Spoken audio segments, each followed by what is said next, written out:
जागेश्वर में अगर विकास हुआ है तो कुंजवाल जी के जो 5, 7, 8, 10 गणमान्य उनका हुआ है। अगर जागेश्वर में किसी का विकास हुआ है या किसी की नौकरी लगी है, वो तो आपको भी पता है, मेरे को भी पता है। समझदार के लिए इशारा काफ़ी होता है। सुनने में आया है कि गौरव पांडे जो हैं उनकी अमित शाह नरेंद्र मोदी से बड़ी अच्छी बनती है। क्या आप संतुष्ट हैं अपने गांव के विकास से? क्या आप संतुष्ट हैं अपने वहाँ के हॉस्पिटल से? क्या आप संतुष्ट हैं अपने वहाँ के स्कूल से? क्या आप संतुष्ट हैं अपने यहाँ के कॉलेज से? ये प्रश्न मेरे से पूछने से अच्छा आप इस जागेश्वर की जनता से पूछेंगे।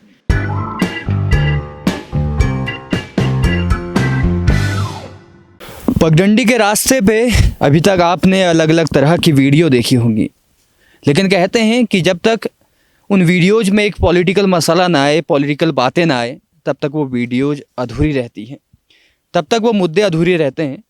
तो हम आज बात करने वाले हैं ज़मीन से जुड़े हुए मुद्दों की, ज़मीन से जुड़ी हुई बातों की, और उसके लिए हम आपके बीच में एक बहुत ही शानदार व्यक्तित्व को ला रहे हैं। वो बहुत ही शानदार वक्ता हैं, युवा नेता हैं, और जागेश्वर विधानसभा क्षेत्र से अपने विधायक प्रतिनिधि के रूप में, विधायक के रूप में इस बार भारतीय जनता पार्टी से दावेदारी करने वाले हैं। तो आइए उनसे मिलते हैं, बातें करते हैं, उनके बारे में आपको बताते हैं।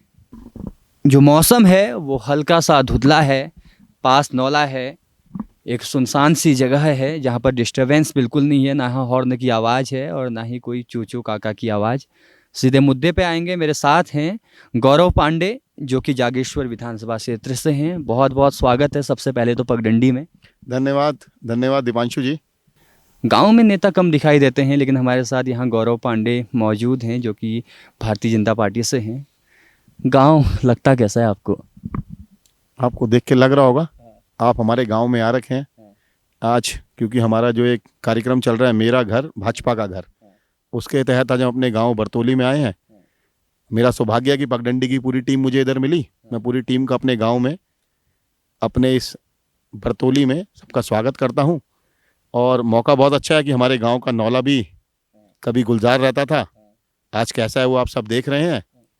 आप सबका बहुत बहुत धन्यवाद। नेता गांव में मिलते नहीं हैं अक्सर, हम कई गांवों पे गए, आप गांव में मिले, कुछ तो अलग बात होगी।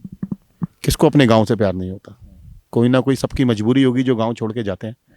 जब मौका लगे अपने गांव में आना चाहिए, इस गांव के नौले का पानी पीना चाहिए, इन ठंडी हवाओं को, इन पहाड़ों को देखना चाहिए, और अपने जागनाथ से, अपने इष्ट देव से प्रार्थना करनी चाहिए कि इस गांव के भी, इस जागेश्वर के भी, इस प्रदेश के भी अच्छे दिन आए, जल्द से जल्द अच्छे दिन आए, उसकी कामना करनी चाहिए। क्या 2022 का जो विधायक होगा वो इसी गांव से होगा और उनका नाम गौरव पांडे होगा? ये कहना बहुत मुश्किल है, क्योंकि हम सब राजनीतिक क्षेत्र के लोग हैं और पार्टी में काम करना सबका फर्ज है, टिकट मांगना सबका फर्ज है, देना ना देना वो हमारी भारतीय जनता पार्टी का काम है। टिकट मांग रहे हैं? मैं कोशिश कर रहा हूँ। कोशिश कर रहे हैं। काफ़ी दिग्गज जो हैं, भी कांग्रेस से भी बीजेपी पे आए हुए हैं। मोहन सिंह मेहरा हैं, सुभाष पांडे लगातार चुनाव लड़ रहे हैं, नरेंद्र सिंह बिष्ट हैं, जगदीश बिष्ट हैं, बहुत सारे दावेदार हैं। उनमें आप खुद को कहाँ देखते हैं? मैं तो एक साधारण सा कार्यकर्ता हूँ और अदने से कार्यकर्ता के नाते काम कर रहा हूँ, संगठन का काम कर रहा हूँ। अपनी स्टूडेंट लाइफ से, विद्यार्थी परिषद से स्टार्ट करके कॉलेज के अध्यक्ष से, सचिव से, उपाध्यक्ष से, विश्वविद्यालय के चुनाव से पार्टी में भी काम कर रहा हूँ। थोड़े दिन पहले तक उत्तराखंड का प्रभारी था, अभी साधारण से कार्यकर्ता के तौर पे काम कर रहा हूँ। पार्टी का जो आदेश होगा वो सर्वमान्य है, सर्वव्यापी है। भारतीय जनता पार्टी जिसको भी चुनाव लड़ाएगी, हमारा निशान कमल का निशान, उसी के तहत हम काम करेंगे। क्योंकि कार्यकर्ता हूँ, कहीं ना कहीं रहता है कि कार्यकर्ता के नाते मेरे गांव का विकास हो, मेरे लोगों का विकास हो, हम सब जागेश्वर का विकास हो, उसके लिए लगा हूँ। जो भी लड़ेगा, जैसे भी लड़ेगा, जितना दम, जितना खम, जितना समझते हैं, उसके हिसाब से पार्टी के लिए काम करेंगे। 20 साल से यहाँ के जो विधायक हैं गोविंद सिंह कुंजवाल हैं, आप संतुष्ट हैं उनके कामों से जो उन्होंने 20 साल में किया? दिवांशु भाई, आप भी मुझे लगता है इसी विधानसभा के हैं कहीं ना कहीं, और जहाँ आप रहते हैं, जो मुझे पता लगा, आप कुंजवाल जी के गढ़ में रहते हैं। क्या आप संतुष्ट हैं अपने गांव के विकास से? क्या आप संतुष्ट हैं अपने वहाँ के हॉस्पिटल से? क्या आप संतुष्ट हैं अपने वहाँ के स्कूल से? क्या आप संतुष्ट हैं अपने यहाँ के कॉलेज से? ये प्रश्न मेरे से पूछने से अच्छा आप इस जागेश्वर की जनता से पूछेंगे, आप जागेश्वर के लोगों से पूछेंगे, तो आपको ज़्यादा अच्छा लगेगा। और एक बात और, मैं आपके पहाड़ी चैनल के माध्यम से एक बात और कहना चाहता हूँ। अगर जागेश्वर में किसी का विकास हुआ है तो वो कुंजवाल जी के परिवार का हुआ है। जागेश्वर में अगर विकास हुआ है तो कुंजवाल जी के जो 5, 7, 8, 10 गणमान्य है उनका हुआ है। अगर जागेश्वर में किसी का विकास हुआ है या किसी की नौकरी लगी है, वो तो आपको भी पता है, मेरे को भी पता है। समझदार के लिए इशारा काफ़ी होता है।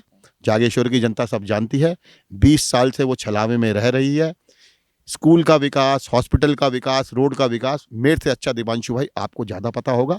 और मुझे लगता है कि आप एक अच्छे पत्रकार हैं और सत्य को दिखाने में डरेंगे नहीं, दिल खोल कर अपनी बात रखेंगे। ये जो आपने नौकरी वाली बात कही, नौकरी वाला मुद्दा बहुत ज़्यादा उठा था, कोर्ट तक भी गया था, तो जनता के बीच में आपने रखा इस तरह की बातों को या सुना? मैं आपके माध्यम से ये बताना चाहता हूँ, जब कुंजवाल जी, जब यहाँ के विधायक, इस प्रदेश के नंबर 2 के नेता थे, जब यहाँ के विधायक यहाँ के सुपर सीएम थे, जब उन्होंने क्या विकास किया वो सबको पता है। उनके बेटे की नौकरी लगी कि नहीं लगी, उनकी बहू की नौकरी लगी कि नहीं लगी, उनके परिवार के लोगों की नौकरी लगी कि नहीं, ये सबको पता है। जनता छलावे में ज़्यादा टाइम तक नहीं आती विधायक जी, जनता सब जानती है। और पिछले चुनाव में, क्योंकि 14 के चुनाव में मैं यहीं था, हमारी पार्टी के विधायक सुभाष पांडे जी लड़ रहे थे, तो आप जहाँ जा रहे थे सिर्फ एक भाषण दे रहे थे कि इस बार आखिरी लकड़ी डाल दो, इस बार आखिरी लकड़ी डाल दो। पिछली बार और अब से लेकर 5 साल हो गए हैं। क्या दोबारा वही बात कहना चाह रहे हैं आप? क्या दोबारा वही बात बोलने के लिए आप दोबारा जनता के बीच आ रहे हैं? मैं राजनीतिक क्षेत्र का आदमी हूँ, सामाजिक क्षेत्र का आदमी हूँ। इस मंच के माध्यम से एक बात जरूर कहना चाहता हूँ, जनता को झूठ नहीं बोलना चाहिए। जनता अगर आपको राजा बना सकती है तो जनता आपको रंग भी बना सकती है। जनता आपको इस प्रदेश की मुखिया, इस प्रदेश का विधानसभा का अध्यक्ष बना सकती है, तो आपको अदना सा साधारण इंसान भी बना सकती है। मेरी आपसे हाथ जोड़कर विनती है कि आप जनता को झूठ मत बोलिए। आपने 5 साल में क्या विकास किया, आपने 20 साल में क्या विकास किया, वो सब जानती है। आपकी प्रदेश नेतृत्व की बात करूं तो यशपाल आर्या, संजीव आर्या दामन छोड़ के चले गए, दुख पहुंचा थोड़ा? देखिए, भारतीय जनता पार्टी तो वो सागर है जहाँ जो आता है उसका स्वागत करते हैं। कोई आता है तब भी स्वागत करते हैं, तो जाता है तब भी स्वागत करते हैं। ये कैडर बेस्ड ऑर्गेनाइजेशन है, संगठन बेस्ड ऑर्गेनाइजेशन है। हम अपने कार्यकर्ताओं के दम पर आगे बढ़ते हैं और हम कोई चुनावी गणित के हिसाब से काम नहीं करते हैं। हम पूरे साल, 5 साल, 10 साल भारतीय जनता पार्टी का कार्यकर्ता जमीन में काम करता है, उसके तहत आगे भी काम करते रहेंगे। जागेश्वर में कमल जो है खिलेगा इस बार? मुझे लगता है जो आज जागेश्वर की जनता का मूड है, जो जागेश्वर होना चाहिए था, जो जागेश्वर बनना चाहिए था, जो जागेश्वर तक ऊंचाई तक जाना चाहिए था, वो नहीं पहुंच पाया और जनता के मन में भारी रोष है। मेरे जैसे साधारण कार्यकर्ता का मानना ऐसा है कि इस बार 100% भारतीय जनता पार्टी का विधायक जागेश्वर में होगा। और मैं आपके पगडंडी के माध्यम से आपको आश्वासन देना चाहता हूं कि जब आप मार्च में आएंगे या उससे पहले चुनाव कवर करने आएंगे, आप खुद बोलेंगे कि गौरव जी इस बार तो कमल खिल ही रहा है। अच्छा, पक्का है, पूरा भरोसा है? 100%। भाजपा उत्तराखंड में बना रही है सरकार। अभी आपने मुझे लगता है कि बहुत सारे चैनल्स के सर्वे देखे होंगे। भारतीय जनता पार्टी उत्तराखंड में ही नहीं, जितने भी प्रदेश में भी चुनाव होने हैं वहाँ 100% भारतीय जनता पार्टी की सरकार बनेगी। क्योंकि उत्तराखंड का तो जनमानस मोदी जी को प्यार करता ही है, पूरे देश का जनमानस मोदी जी को प्यार करता है। और आपको लगेगा कि जल्द से जल्द मार्च में जब रिजल्ट आएगा तो मेरी बात आप इस चैनल को कोट करके बताना कि आपने बोला था कि सब जगह भारतीय जनता पार्टी की सरकार बनेगी। सुनने में आया है कि गौरव पांडे जो हैं उनकी अमित शाह, नरेंद्र मोदी से बड़ी अच्छी बनती है। अब ये तो जनता क्या बोल रही है मुझे नहीं पता। मैं तो एक साधारण कार्यकर्ता हूँ। कार्यकर्ता के तौर पर विद्यार्थी परिषद से लेकर भाजपा में काम कर रहा हूँ। कार्यकर्ता के तौर पर आगे भी बढ़ना चाहता हूँ। कभी संगठन कोई जिम्मेदारी देता है तो उसका निर्वहन करने की पूरी कोशिश करता हूँ। इस बार जो है पूरी तैयारी है, जागेश्वर विधानसभा बिल्कुल तैयार है और गौरव पांडे जो हैं, जो यहाँ से भाजपा की तरफ से दावेदारी करने वाले हैं, अपने टिकट की मांग करने वाले हैं, उनका मानना है कि परिवर्तन इस बार होगा और वो गांव पे हमें मिले। सबसे बड़ी बात यह है क्योंकि इनका गांव थोड़ा दूरस्थ गांव है जागेश्वर से। करीबन जब हम टेढ़े मेढ़े रास्तों पे, टूटी फूटी सड़क पे आए तो फिर जाके भी अगर गांव में मिले तो एक अच्छी बात है कि अगर गांव का नेता गांव पे रहता है, गांव पे रह के काम करता है तो गांव का विकास होना संभव है। मेरा नाम दीपांशु कुंवर है। पगडंडी की टीम इस वक्त जागेश्वर विधानसभा पे है। आप लगातार ताज़ा अपडेट्स के साथ बने रहिए और देखते रहिए पगडंडी। धन्यवाद।